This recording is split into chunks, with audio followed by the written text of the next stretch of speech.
It may have been a form of madness, or it may be that he really was what is called haunted, or it may, though I don't pretend to understand how, have been the development through intense suffering of a sixth sense in a very nervous, highly strung nature. Something certainly led him where they were, and to him, they were all one. He told me the first part of the story, and the last part of it I saw with my own eyes. Haldane and I were friends, even in our school days. What first brought us together was our common hatred of Viskar, who came from our part of the country. His people knew our people at home, so he was put on to us when he came. He was the most intolerable person, boy and man, that I have ever known. He would not tell a lie, and that was all right. But he didn't stop at that. If he were asked about whether any chap had done anything, been out of bounds, or up to any sort of lark, he would always say, "I don't know, sir, but I believe so." He never did know. We took care of that. But what he believed was always right. I remember Haldane twisting his arm to say how he knew about the cherry tree business, and he only said, "I don't know, I just feel sure." And I was right, you see. What can you do with a boy like that? We grew up to be men. At least, Haldane and I did. Viskar grew up to be a prig. He was a vegetarian and a teetotaler, and an all-wooer and Christian Scientist, and all the things that prigs are. But he wasn't a common prig. He knew all sorts of things that he oughtn't to have known, that he couldn't have known in any ordinary, decent way. It wasn't that he found things out, he just knew them. Once, when I was very unhappy, he came into my rooms. We were all in our last year at Oxford, and talked about things I hardly knew myself.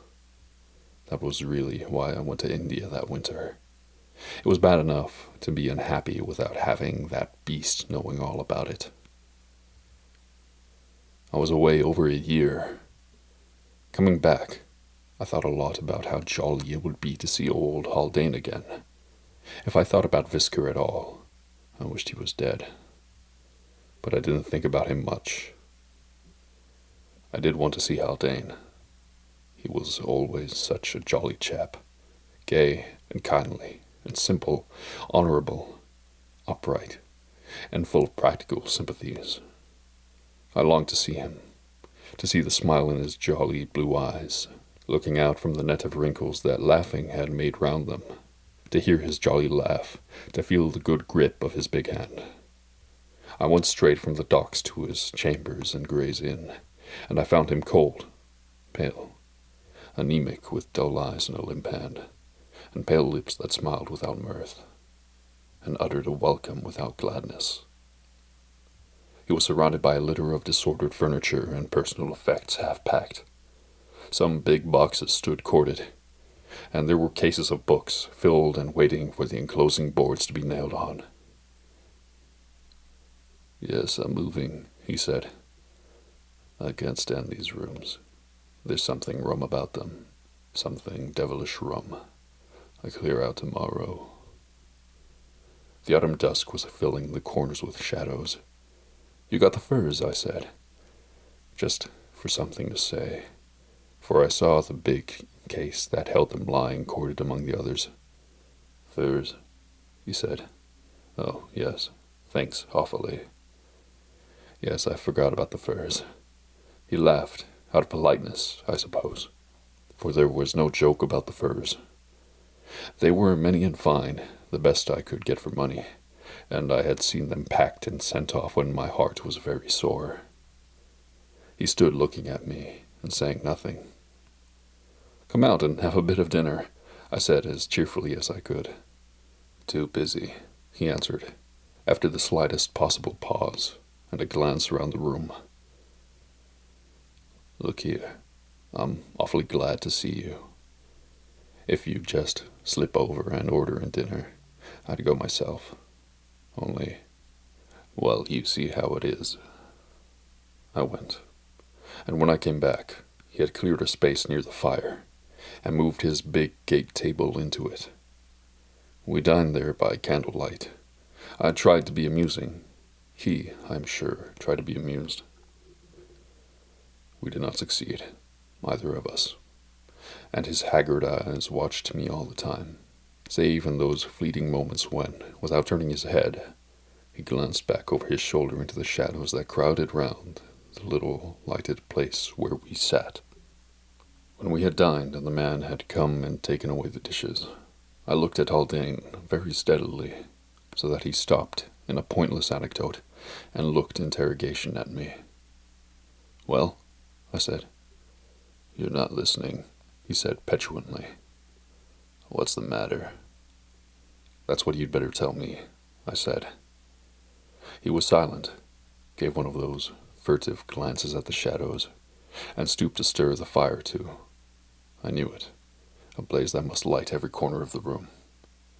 "You're all to pieces," I said cheerfully. "What have you been up to? Wine? Cards? Speculation? A woman? If you won't tell me, you'll have to tell your doctor. Why, my dear chap, you're a wreck." "You're a comfortable friend to have about the place," he said, and smiled a mechanical smile not at all pleasant to see. "I'm the friend you want, I think," said I. "Do you suppose I'm blind?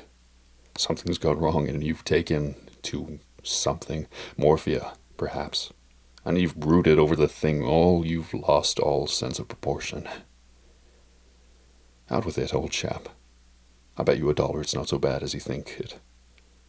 If I could tell you, or tell anyone," he said slowly, "it wouldn't be so bad as it is. If I could tell anyone, I'd tell you. And even as it is, I've told you more than I've told anyone else." I could get nothing more out of him. But he pressed me to stay, would have given me his bed and made himself a shakedown, he said. But I had engaged my room at the Victoria, and I was expecting letters, so I left him quite late, and he stood on the stairs, holding a candle over the banisters to light me down. When I went back the next morning, he was gone. Men were moving his furniture into a big van with somebody's Pantechnicon painted on it in big letters. He had left no address with the porter, and had driven off in a hansom with 2 portmanteaux. To Waterloo, the porter thought. Well, a man has a right to the monopoly of his own troubles, if he chooses to have it. And I had troubles of my own that kept me busy.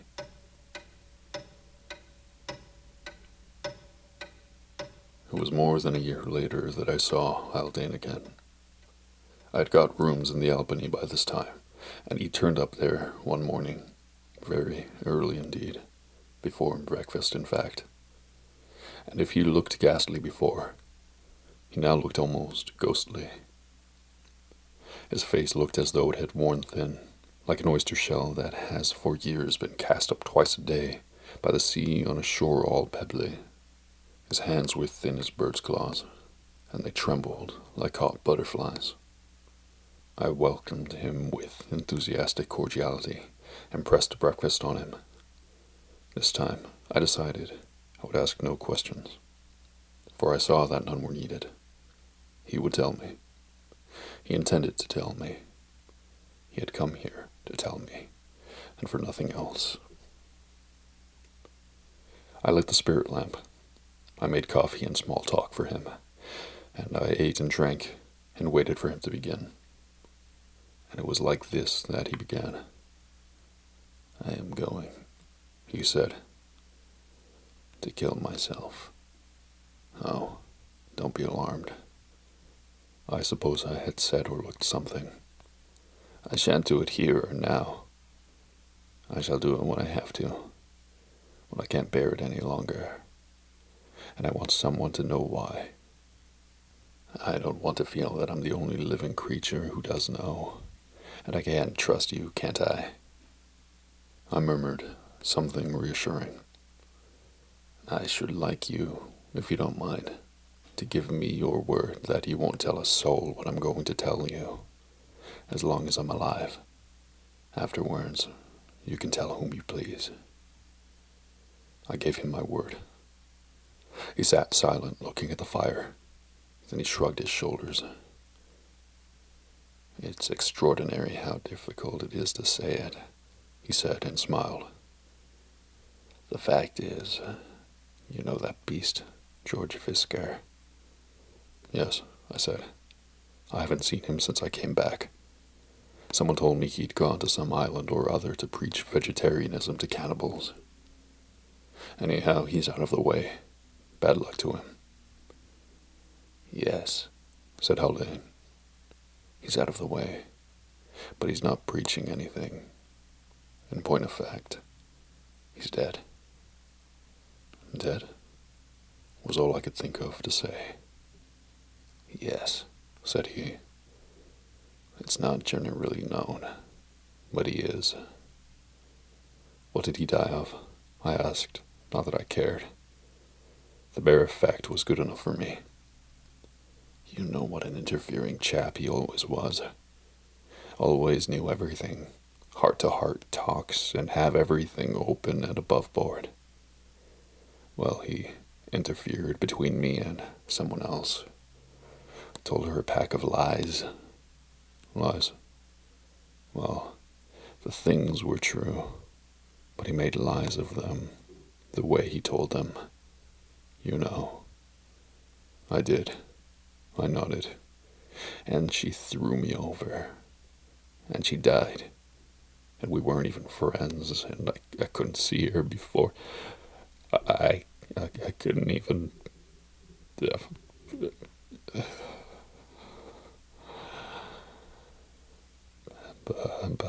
But I went to the funeral. He was there. They'd asked him. And then I came back to my rooms. And I was sitting there, thinking, and he came up. He would do. It's just what he would do, the beast. I hope you kicked him out. No, I didn't. I listened to what he'd got to say.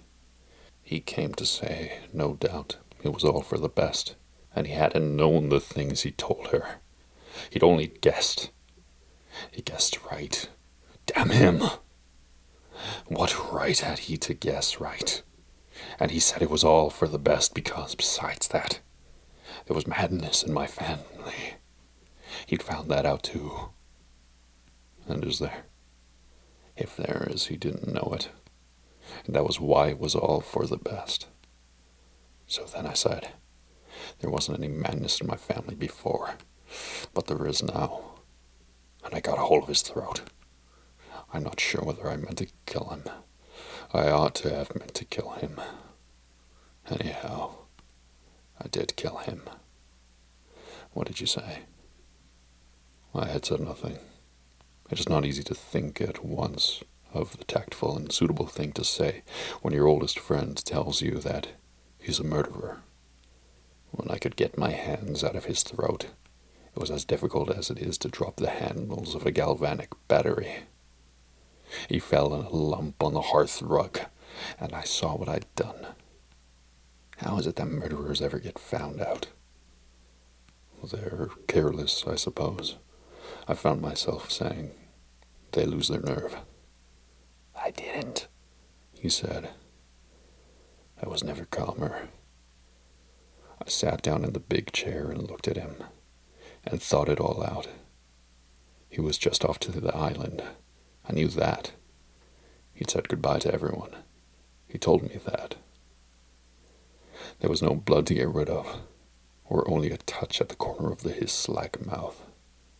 He wasn't going to travel in his own name because of the interviewers. Mr. Somebody Something's luggage would be unclaimed and his cabin empty.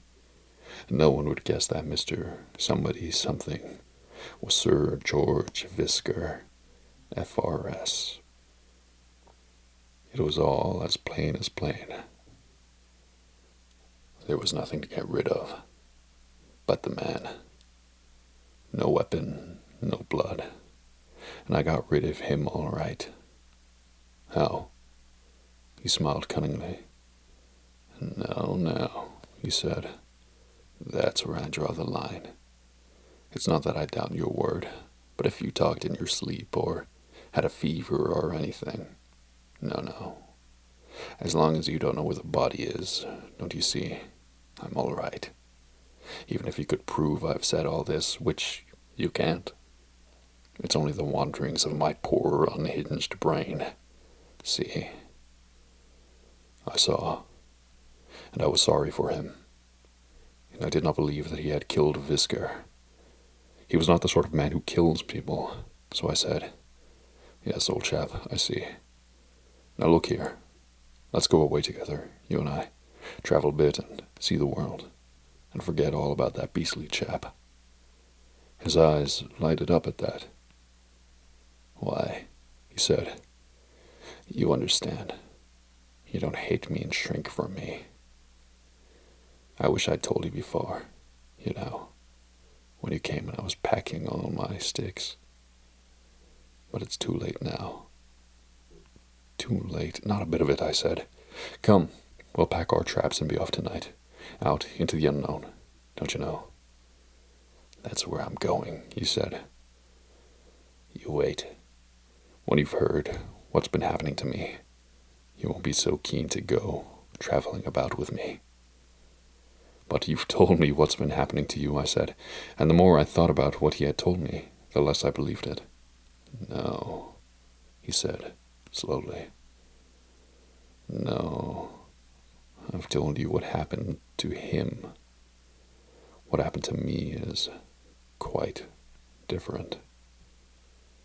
Did I tell you what his last words were? Just when I was coming at him, before I'd got his throat, you know, he said, look out, you'll never be able to get rid of the body. Besides, anger's sinful. You know that way he had, like a tract on its hind legs. So afterwards I got thinking of that. But I didn't think of it for a year, because I did get rid of his body all right. And then I was sitting in that comfortable chair, and I thought, hello, it must be about a year now since that. And I pulled out my pocketbook and went to the window to look at a little almanac that I carry about. It was getting dusk, and sure enough, it was a year to the day. And then I remembered what he said, and I said to myself, not much trouble getting rid of your body, you brute. And then I looked at the hearth rug, and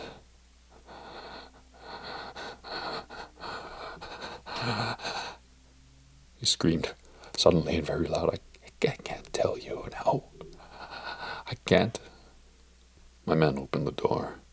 He wore a smooth face over his wriggling curiosity. Did you call, sir? Yes, I lied. I want you to take a note to the bank and wait for an answer. When he was got rid of, Haldane said, where was I? You were telling me what happened after you looked at the almanac. What was it? Nothing much, he said, laughing softly. Oh, nothing much. Only that I glanced at the hearth rug, and there he was, the man I'd killed a year before. Don't try to explain, or I shall lose my temper. The door was shut, the windows were shut. He hadn't been there a minute before, and he was there then. That's all. Hallucination was one of the words I stumbled among. Exactly what I thought, he said triumphantly. But I touched it. It was quite real. Heavy, you know, and harder than live people are, somehow, to the touch. More like a stone thing covered with kid the hands were, and the arms like a marble statue in a blue serge suit. Don't you hate men who wear blue serge suits? There are hallucinations of touch too, I found myself saying. Exactly what I thought, said Haldane more triumphantly than ever. But there are limits, you know, limits. So then I thought someone had got him out, the real him, and stuck him there to frighten me while my back was turned. And I went to the place where I'd hidden him. And he was there, just as I'd left him. Only it was a year ago. There are two of him there now. My dear chap, I said, this is simply comic. Yes, he said, it is amusing. I find it so myself, especially in the night when I wake up and think of it. I hope I shan't die in the dark, Winston. That's one of the reasons why I think I shall have to kill myself. I could be sure then of not dying in the dark. Is that all? I asked, feeling sure that it must be. No, said Haldane at once, that's not all.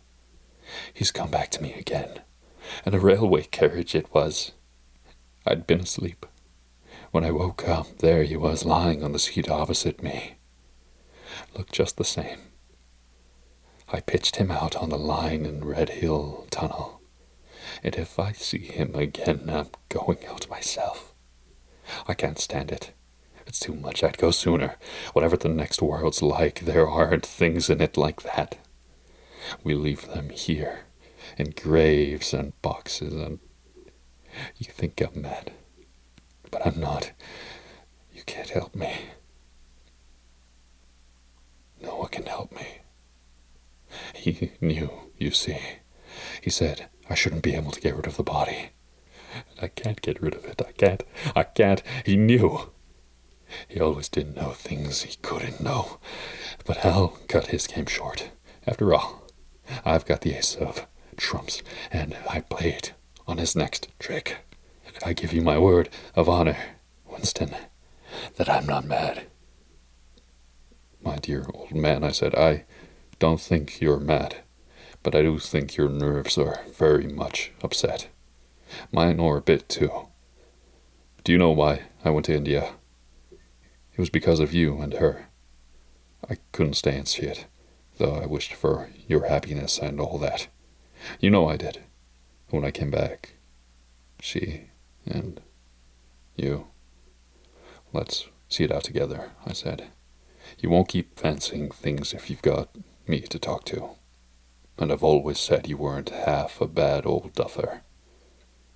She liked you, he said. Oh, yes, I said. She liked me. That was how we came to go abroad together. I was full of hope for him.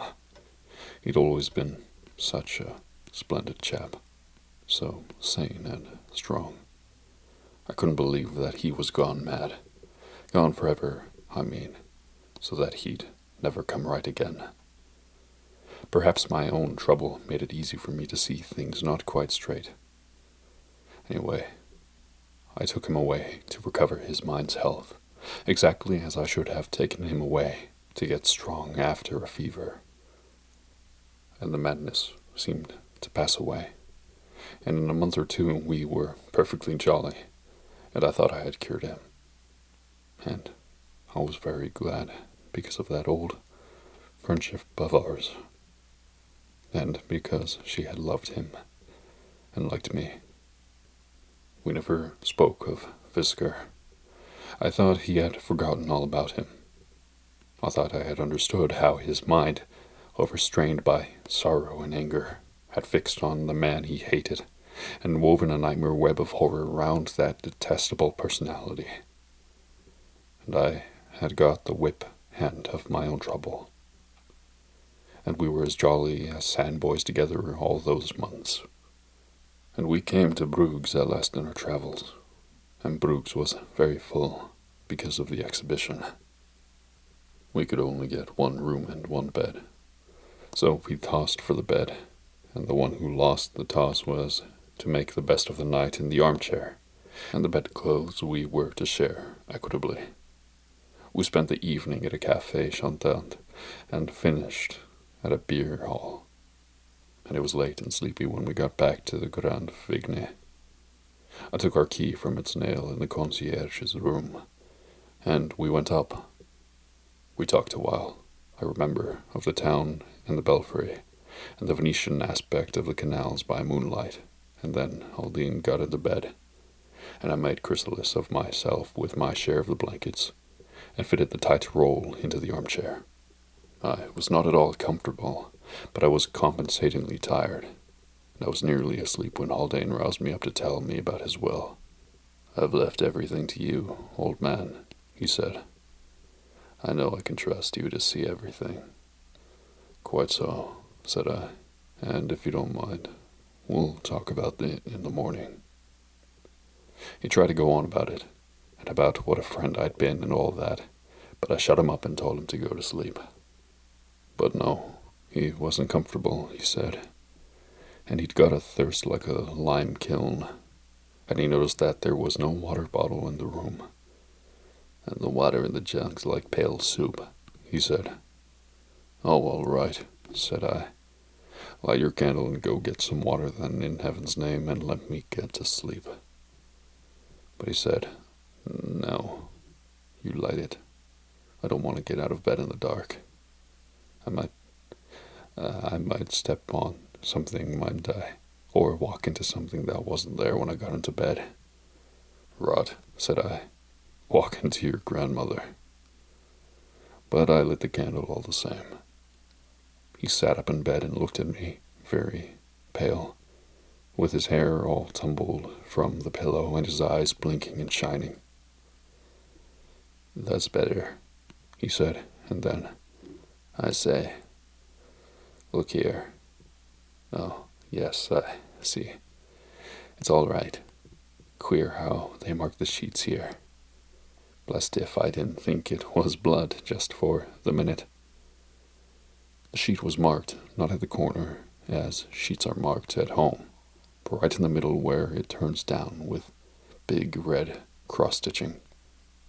"Yes, I see," I said. "It is a queer place to mark it." "It's queer letters to have on it," he said. "G.V. "Grand Vigne," I said. "What letters do you expect them to mark things with? Hurry up." "You come too," he said. "Yes, it does stand for Grand Vigne, of course. I'd wish you'd come down too, Winston." "I'll go down," I said, and turned the candle in my hand. He was out of bed and close to me in a flash. "No," said he. "I don't want to stay alone in the dark." "All right, come along," I said, and we went. I tried to make some joke, I remember, about the length of his hair and the cut of his pajamas, but I was sick with disappointment, for it was almost quite plain to me, even then, that all my time and trouble had been thrown away, and that he wasn't cured after all. We went down as quietly as we could, and got a carafe of water from the long bare dining table in the salle à manger. He got hold of my arm at first, and then he got the candle away from me, and went very slowly, shading the light with his hand, and looking very carefully all about, as though he expected to see something that he wanted very desperately not to see. And of course, I knew what that something was. I didn't like the way he was going on. I can't at all express how deeply I didn't like it. And he looked over his shoulder every now and then, just as he did that first evening after I came back from India. The thing got on my nerves so badly I could hardly find the way back to our room. And when we got there, I give you my word, I more than half expected to see what he had expected to see. That, or something like that, on the hearth rug. But of course there was nothing. I blew out the light and tidied my blankets round me. I'd been trailing them after me in our expedition, and I was settled in my chair when Haldane spoke. "You've got all the blankets," he said. No, I haven't, said I. Only what I've always had. I can't find mine then, he said, and I could hear his teeth chattering. And I'm cold. Please light the lantern. Light it, something horrible. And I couldn't fight the matches. Light the candle, he said, and his voice broke, as a boy's does sometimes in chapel. If you don't, he'll come to me. It is so easy to come at anyone in the dark. Oh, Winston, light the candle for the love of God. I can't die in the dark. I'm lighting it, I said savagely, and I was feeling for the matches on the marble-topped chest of drawers, on the mantelpiece, everywhere but on the round center table where I'd put them. You're not going to die. Don't be a fool, I said. It's all right. I'll get a light in a second. He said, It's cold. It's cold. It's cold. Like that. 3 times. And then he screamed aloud, like a woman, like a child, like a hare when the dogs have got it. I had heard him scream like that once before. What is it? I cried, hardly less loud. For God's sakes, hold your noise. What is it? There was an empty silence. Then, very slowly, It's Fisker, he said, and he spoke thickly, as through some stifling veil. Nonsense. Where? I asked, and my hand closed on the matches as he spoke. Here, he screamed, sharply, as though he had torn the veil away. Here, beside me, in the bed. I got the candle alight. I got across to him. He was crushed in a heap at the edge of the bed. Stretched on the bed, beyond him, was a dead man, white and very cold. Haldane had died in the dark. It was all so simple. We had come to the wrong room. The man the room belonged to was there, on the bed he had engaged and paid for before he died of heart disease earlier in the day. A French commis voyageur, representing soap and perfumery. His name, Felix Leblanc. Later, in England, I made cautious inquiries. The body of a man had been found in the Red Hill Tunnel, a haberdasher man named Simmons, who had drunk spirits of salts, owing to the depression of trade. The bottle was clutched in his dead hand. For reasons that I had, I took care to have a police inspector with me when I opened the boxes that came to me by Haldane's will. One of them was the big box, metal-lined, in which I had sent him the skins from India for a wedding present. God help his soul. It was closely soldered. Inside were the skins of beasts. No, the bodies of 2 men. One was identified after some trouble as that of a hawker, of pens in city offices, subject to fits. He had died in one, it seemed. The other body was Fisker's, right enough. Explain it as you like. I offered you, if you remember, a choice of explanations before I began the story. I have not yet found the explanation that can satisfy me. Thank you all for tuning in tonight. This has been Papa Redwood. I hope you're all having a wonderful summer. Stay hydrated in those warm, dark nights. Good night. Sleep well. And enjoy some R&R.